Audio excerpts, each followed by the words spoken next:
हमारा जो डिस्कशन होगा वो 1627 से लेकर 1680 तक का डिस्कशन होगा।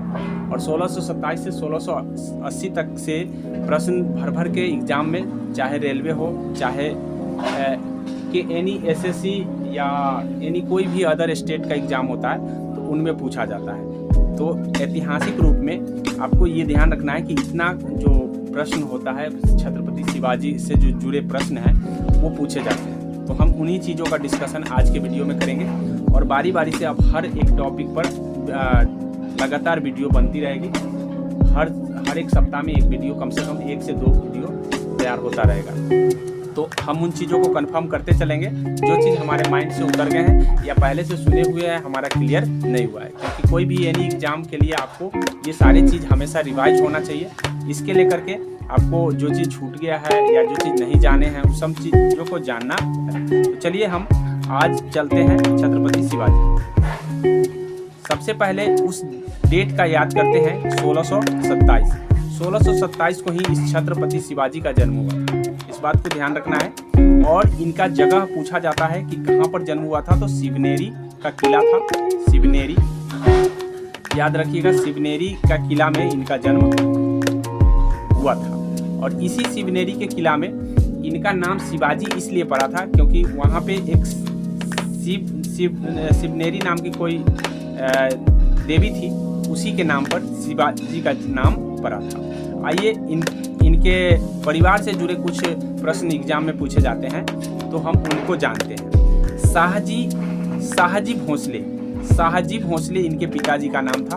ये भोसले वंश से थे, इसलिए शाहजी भोसले इनको कहा जाता है। और जीजाबाई जो है ना, इनकी माता का नाम है। इस बात को ध्यान रखिएगा, पूछा जाता है कि शिवाजी जी के माता का क्या नाम है, तो शिवाजी के माता का नाम आपका है जीजाबाई। ठीक है। आगे चल करके जब ये बड़े हुए जन्म के बाद, तो इनके एक संरक्षक के रूप में एक व्यक्ति उभरे जिनका नाम है दादाजी कोंडदेव। इस बात को ध्यान रखिएगा। पूछा जाता है कि शिवाजी के संरक्षक के रूप में कौन थे, तो शिवाजी के संरक्षक या संरक्षक गुरु कह सकते हैं के रूप में आपका दादाजी कोंडदेव थे। तो इस बात को आपको ध्यान रखना है। तो मैं आपको बता दूं कि ये हैं आपका उनकी पत्नी, जो पहली शादी उनका हुआ था। पहली पत्नी उनकी है जिसका नाम है साईबाई। इस बात को ध्यान रखेगा, ये साईबाई हैं जो इनकी पहली पत्नी है। इस बात को ध्यान रखेंगे। पूछा जाता है कि 1640 में इनका पहला शादी हुआ था।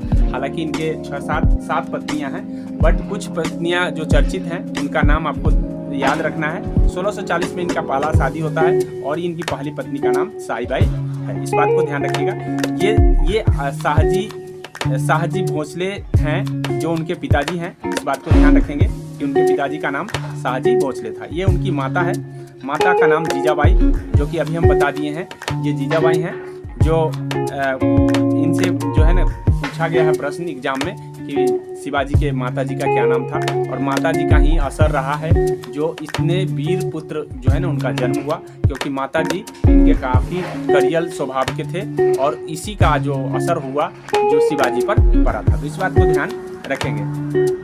और बात कर लेते हैं, ये है दादाजी कोंडदेव जो उनके संरक्षक गुरु थे। आपको ध्यान रखना है कि दादाजी कोंडदेव जो है इनके संरक्षक गुरु थे। तो इस चीज़ों को आपको ध्यान रखना है। ये यहाँ पे आप जो देख रहे हैं ये इनका दूसरा गुरु है और दूसरे गुरु के रूप में भी पूछे जाते हैं भर भर के प्रश्न। तो आपको ये ध्यान रखना है कि ये आपका जो दूसरा गुरु, इनका नाम है रामदास नाम है। इस बात को ध्यान रखिएगा। रामदास जी हैं ये, और ये इनके आध्यात्मिक गुरु माने जाते हैं। तो पूछा जाता है कि आध्यात्मिक गुरु कौन है, संरक्षक गुरु कौन है। तो ऐसे इस परिस्थिति में आपको इन सारी बातों को याद रखना है। आइए हम मैंने आपको इनकी पूरी परिवार की कथाएं जो हैं बता दी हैं, लगभग इनके बारे में परिचय करा दिया है। और परिचय से प्रश्न पूछे जाने वाले प्रश्न जो भी होंगे यहीं से आएंगे। हम आपको अब इनके अभियान की चर्चा करते हैं, जो कि इनका फर्स्ट जो अभियान होता है वो शुरू होता है 1643 में। 1643 में इनका पहला अभियान शुरू होता है और 1643 में सिंहगढ़ का किला ये जीत लेते हैं। सिंहगढ़ का किला। मैं उनसे पहले मैं आपको थोड़ा सा एक बता देना चाह रहा हूँ, ओवरव्यू बता देना चाहूँगा कि इनकी आखिर उत्पत्ति, शिवाजी के कहीं ना कहीं उत्पत्ति होने का कोई ना कोई रीजन रहा होगा जिसके कारण ये एक छत्रपति के रूप में उभरे। तो इसका बैकग्राउंड क्या है, उन बैकग्राउंड को समझते हैं। ये है आपका इंडिया का लगभग लोकेशन। इस लोकेशन में यहाँ पे है महाराष्ट्र, और यहाँ पे जो था, यहाँ पे दिल्ली साइड में मुगल साम्राज्य उस समय चल रहे थे। 1600 की बात मैं कर रहा हूँ, मुगल साम्राज्य वहाँ पे चल रहे थे। 1627 में जब इनका जन्म हुआ है, तो इस समय यहाँ पे जो है, यहाँ पे काफी जो औरंगजेब का शासन चल रहा था, ये औरंगजेब हिंदू विरोधी नीति चला रहे थे। अब ऐसे परिस्थिति में जब किसी का विरोध होता है तो विरोध में कुछ न कुछ उत्पन्न होते हैं। इसी लेकर के, हिंदुत्व के लेकर के यहाँ पे छत्रपति शिवाजी का जब जन्म होता है तो एक हिंदुत्ववादी के रूप में ये छत्रपति शिवाजी उभरते हैं और हिंदू के नेता के रूप में उभरते हैं। वहीं पे यहाँ चल रहा होता है यूसुफ आदिल शाह, बीजापुर के शासक जो है ना, आदिल शाही शासन चल रहे थे यहाँ पे, तो इस बात को ध्यान रखेंगे। तो इसके विरुद्ध पहला अभियान जो चलाया गया था सिंहगढ़ का किला, इसी के विरुद्ध, जो आदिल शाह के विरुद्ध है, ये शिवाजी ने चालू किया और पहली बार इसने सिंहगढ़ का किला 1643 में जीत लेता है। फिर उसके बाद दूसरा जब उनका अभियान होता है, ये पुरंदर का अभियान होता है, ठीक है। पुरंदर का अभियान में भी 1654 में पुरंदर का अभियान होता है और 1654 में भी ये जीत हासिल कर लेता है। पुरंदर के अभियान में भी इनका जीत हासिल कर लेता है। ये देखिए, ये सिंहगढ़ का किला है जिसको जीत लिया गया किनके द्वारा, 1600 मैंने अभी 43 में बताया। पुरंदर जो सिंहगढ़ का किला है शिवाजी के द्वारा जीत लिया गया, पहला अभियान है। और फिर उसके बाद 1654 आता है। 1654 में ये पुरंदर का किला भी वो जीत लेता है। ये रहा आपका पुरंदर का किला, इस किला को भी वो अपने बस में कर लेता है। तो इस तरह से आप देख सकते हैं कि भाई इन किलाओं को जीत करके उसने अपने परचम को लहराना शुरू कर दिया। कहाँ पे, तो दक्षिण भारत में। और यही कारण है कि कभी कभी पूछ लिया जाता है कि औरंगजेब अपना अधिकतर जीवन कहाँ बिताए, तो इनका जो प्रतिद्वंदी हो गया शिवाजी, जिसके कारण इनको दक्षिण भारत में ही अधिकतर समय बिताने पड़े थे। क्योंकि जब प्रतिद्वंदी करा हो तो वहाँ पे उनको पूरा वर्चस्व लेकर के खड़ा होना पड़ता है। ऐसे परिस्थिति में शिवाजी ने एक बहुत बड़ा चुनौती पेश किया औरंगजेब के सामने, और इसके कारण अधिकतर समय जो है ना औरंगजेब ने दक्षिण भारत में बिताए थे। तो ये प्रश्न भी पूछे जाते हैं, इसलिए मैंने इसकी चर्चा करी है। अब उसके बाद क्या होता है कि उसके बाद 1600 मैं बता दूं कि 1659 में अफजल खां नाम का व्यक्ति, जो मैं अभी बताया हूं कि ये रहा आपका इंडिया का लोकेशन। यहाँ पे था यूसुफ आदिल शाही, बीजापुर शासक था, बीजापुर का शासक था यहाँ पे आदिल शाह। तो उनके जो सूबेदार थे अफजल खां, ये अफजल खां के मतलब पूरा प्लानिंग था कि किसी तरीके से शिवाजी को बढ़ती हुई जो ताकत है उनको कम करके उनको मार दिया जाए, जिससे कि जो शिवाजी का जो राज्य है वो खत्म हो जाए। तो प्लानिंग कर लिया था शिवाजी को मारने के लिए अफजल खां ने, और चुपके चोरी से जब आया था तब शिवाजी चारों तरफ से अपना पूरा सेफ्टी लेकर आया था, ऐसा चीज पहन कर आया था जिससे उसको मतलब किसी भी प्रकार का नुकसान नहीं हुआ। और जैसे ही अफजल खां उस पर हत्या करने का प्रयास किया तो अफजल खां को वहाँ पे मार दिया। तो ये कब मारा था अफजल खां को, तो 1659 में इसने अफजल खां की हत्या कर दी। तो इस तरह से आपने देखा कि भाई अफजल खां का भी हत्या हो गया। उसके बाद औरंगजेब जो है ना अपने मामा को भेजता है इनको मारने के लेकर के, शाइस्ता खां। ये शाइस्ता खां 1663 में आता है, 1663 में, और 1663 में शाइस्ता खां की भी मौत के घाट उतार दिए जाते हैं। इसके मामा का भी हत्या कर दिया जाता है। इस तरह से और शिवाजी का जो वर्चस्व है दिन प्रतिदिन बढ़ते हुए चला जाता है। तो मैं आपको बता दूं कि ये है आपका आदिल शाह, आप देख रहे हैं, जो बीजापुर शासक था। और ये बीजापुर शासक जिन्होंने अपने सूबेदार के रूप में अफजल खां को रखा था और अफजल खां को मारने के लिए भेजा था, लेकिन प्लान सक्सेसफुल नहीं रहा और खुद मृत्यु के घाट उतर गया। ये अफजल खां ये है जहाँ की इसने अब मृत्यु के घाट 1663 में इनके 1659 में अफजल खां की मृत्यु होती है। 1659 में अफजल खां की मृत्यु है कि अफजल खां की मृत्यु हो जाती है। शाइस्ता खां जो कि औरंगजेब के मामा हैं, इनकी भी डेथ, इनको भी मार दिया जाता है जब अभियान होता है। तो शाइस्ता खां की मृत्यु कब हो जाती है, 1600 मैंने बताया कि 1663 में शाइस्ता खां की भी मृत्यु हो जाती है। उस औरंगजेब की मामा बोले ना औरंगजेब की मामा था शाइस्ता खान, और वही भेजा था मारने के लेकर के शिवाजी को, लेकिन खुद उल्टा पड़ गया और खुद मारे। जब शाइस्ता का मर गया तो उसके बाद 1664 में सूरत की लूट की जाती है। सूरत की लूट जो है इसके द्वारा छत्रपति शिवाजी के द्वारा सूरत की पहली लूट होती है। याद रखिएगा, पूछा जाता है कि सूरत की पहली लूट जो है ना छत्रपति शिवाजी के द्वारा कब की गई थी, तो छत्रपति शिवाजी के द्वारा यही है औरंगजेब, आपको ध्यान रखना है। और इसी का जो मामा था जो शाइस्ता खान था वो उसकी डेथ मतलब शिवाजी के द्वारा हो जाता है। अब जब सूरत की जब लूट होती है तो औरंगजेब को ऐसा लगने लगता है कि किसी तरीके से इसको कंट्रोल में किया जाए। तो ये कछवाहा राजा जय सिंह को ये शिवाजी को संधि के लेकर के भेजता है। और जब भेजता है तो एक संधि होती है 1665 में, इसका नाम पुरंदर की संधि है। और ये एग्जाम में न जाने कितनी बार पूछा जा चुका है, इसलिए 1665 का डेट और पुरंदर की संधि किसके बीच हुआ था ये याद रखना है। जय सिंह और शिवाजी के बीच हुए थे, इस बात को ध्यान रखिएगा। और जय सिंह जो है ना किसके नेतृत्व कर रहा था, तो औरंगजेब का नेतृत्व कर रहा था। तो इस तरह से आपको ध्यान रखना है कि पुरंदर की संधि कब हुई थी, तो पुरंदर की संधि आपका हुआ था 1665 में और जय सिंह और शिवाजी के बीच में। जब जय सिंह और शिवाजी के बीच में होता है तो उसके बाद जो है औरंगजेब कहाँ पहुँचता है, तो और यही है जय सिंह, आपका भी ध्यान रखिएगा। इन्हीं के बीच और शिवाजी के बीच जो है ना संधि होती है। अब उसके बाद जो है औरंगजेब पहुंच जाता है 1666 में पहुंच जाता है औरंगजेब के दरबार में, क्योंकि अब तो संधि हो गया तो लगभग बराबरी का दर्जा मिलना चाहिए था। लेकिन बराबरी के दर्जा मिलने के बजाय जब ये औरंगजेब स्टॉप करो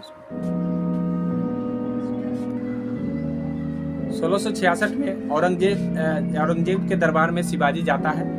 जैसे ही शिवाजी जाता है वैसे ही उनको सम्मान एक दोस्त की तरह नहीं, संधिकर्ता के रूप में नहीं, बल्कि एक एज ए सर्वेंट के रूप में वैल्यू होती है, जिसके कारण औरंगजेब जो है शिवाजी गुस्सा हो जाता है। लेकिन उसी समय 1666 में शिवाजी को बंदी बना दिया जाता है और बंदी बना करके काल कोठरी में डाल दिया जाता है, अर्थात जेल में बंद कर दिए जाते हैं। जेल में बंद करने के बाद अब ये वहीं पर आ रहा, लेकिन किसी तरीके से धोखे से, कहा जाता है, कहावत है भाई, उसने क्या किया था कि एक व्यक्ति के सहारे से उसने उस व्यक्ति का कपड़ा पहन करके और धोखे से जो है सामान पहुंचाने के लेकर के भाग गया, मतलब वहां से निकल गया। और निकल करके फिर से वह सूरत लूटता है। 1970 में दोबारा सूरत की लूट होती है। पूछा जाता है कि शिवाजी के द्वारा दोबारा सूरत लूट कब की गई, तो 1970 में जो है शिवाजी के द्वारा सूरत लूट की कांड फिर से होता है। क्योंकि और यहाँ पे इस समय जो बहुत बड़ा कांड होता है, बहुत ज़्यादा धन लूट लिए जाते हैं, जिससे कि औरंगजेब काफ़ी दुखी होता है, क्योंकि औरंगजेब को ही क्षति पहुँचाया जाता है। तो इस तरह से ध्यान रखना है कि 1670 में दोबारा सूरत की लूट की जाती है।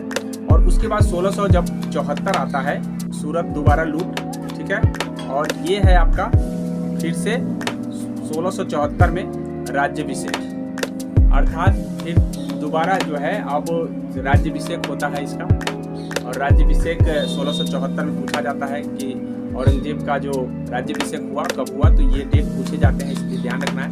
1674 में इनका राज्याभिषेक होता है, मतलब ये वहाँ के सम्राट बनते हैं। 1674 में राज्याभिषेक होता है और उसके बाद जो है ना फिर उसकी दूसरी शादी होती है सायरा बाई से, इस बात को ध्यान रखिएगा, सायरा बाई से यहाँ इनकी दूसरी शादी होती है, तो इस बात को ध्यान रखना है। और उसके बाद जब 1674 में ये राजा सम्राट बन जाते हैं, तो फिर से 1678 में कर्नाटक अभियान होता है। 1678 में कर्नाटक अभियान होता है और यहाँ पर भी जीत ये हासिल कर लेते हैं 1678 में। उसके बाद 1678 के बाद इसका अंतिम अभियान होता है 1600 जो जिंजी का किला है, जिंजी का किला का अभियान जो है पूछा जाता है कि उनका अंतिम अभियान कौन था, तो जिंजी का किला का अभियान जो है ना लास्ट अभियान है और ये 1678 के बाद जो है होता है। और 1680 में इसकी मृत्यु हो जाती है। तो 1680 आपके लिए एग्जाम के दृष्टि से महत्वपूर्ण है। तो कौन कौन से डेट महत्वपूर्ण है मैं एक बार रिव्यू कर दे रहा हूँ। 1665 आपका सबसे ज़्यादा पूछे जाने वाले प्रश्न है, उसके बाद है दोबारा जो 1670 में सूरत का लूट हुआ था, ये सबसे ज़्यादा पूछे जाने वाले डेट है। उसके बाद 1674 आपका सबसे ज़्यादा पूछे जाने वाला राज्याभिषेक का डेट है, जो आपके एग्जाम में पूछे जाते हैं। और उसके बाद है इनके पत्नी का नाम जो है साईबाई, ये पूछा जाता है पहली पत्नी के रूप में। और माता का नाम जीजाबाई और पिताजी का नाम शाहजी भोसले, ये पूछे जाने वाले प्रश्न हैं जो आपको याद रखना है। उसके बाद 1680 के बाद जब इनकी मृत्यु हो जाती है, तो वहाँ उससे पहले मैं चर्चा कर रहा हूँ कि वहाँ के जो प्रशासन हुआ करता था, प्रशासन में 8 पद होते थे। उस 8 पद में अष्टप्रधान जिसको कहा जाता था, यह ध्यान रखिएगा कि अष्टप्रधान किसके शासनकाल में हुआ करता था, तो शिवाजी के शासनकाल में हुआ करता था। तो अष्टप्रधान आपको ध्यान रखना है कि किसके शासनकाल में हुए थे, तो अष्टप्रधान आपको शिवाजी के शासनकाल में थे। अब इन्हीं अष्टप्रधान में से मैं 8 पद का नाम लेकर के मैं अपनी वीडियो को विराम दूंगा। 8 पद में सबसे पहला पद था पेशवा का पद, इस बात को ध्यान रखिएगा। पेशवा का पद बड़ा ही इंपॉर्टेंट और सबसे प्रमुख पद था, जिसको हम प्रधानमंत्री कहते हैं। याद रखिएगा कि पेशवा का अर्थ क्या होता था, तो पेशवा का अर्थ होता था प्रधानमंत्री। और दूसरा पद था आपका, दूसरा पद था 8 पद में से 8 यहाँ दिखाया गया है, देखिए ये कर्नाटक अभियान का चित्र है। और उसके बाद जो है आपका पद का नाम आता है। तो पद के नाम में आपको मैंने बता दिया कि पहला पेशवा हो गया, पेशवा जिसको प्रधानमंत्री कहा जाता था। दूसरा अमात्य, अमात्य, ये अमात्य जो थे ये वित्त मंत्री थे, इस बात को ध्यान रखिएगा। पूछा जाता है कि वित्त मंत्री को क्या कहा जाता था, अमात्य कहा जाता था। तीसरा होता था सुमंत, सुमंत विदेश मंत्री हुआ करता था, इस बात को ध्यान रखिएगा। विदेश मंत्री या विदेश मंत्री विभाग जो होता था वो सुमंत कहे जाते थे। उसके बाद चौथा जो था चिटनीस था, इस बात को ध्यान रखिएगा, चिटनीस।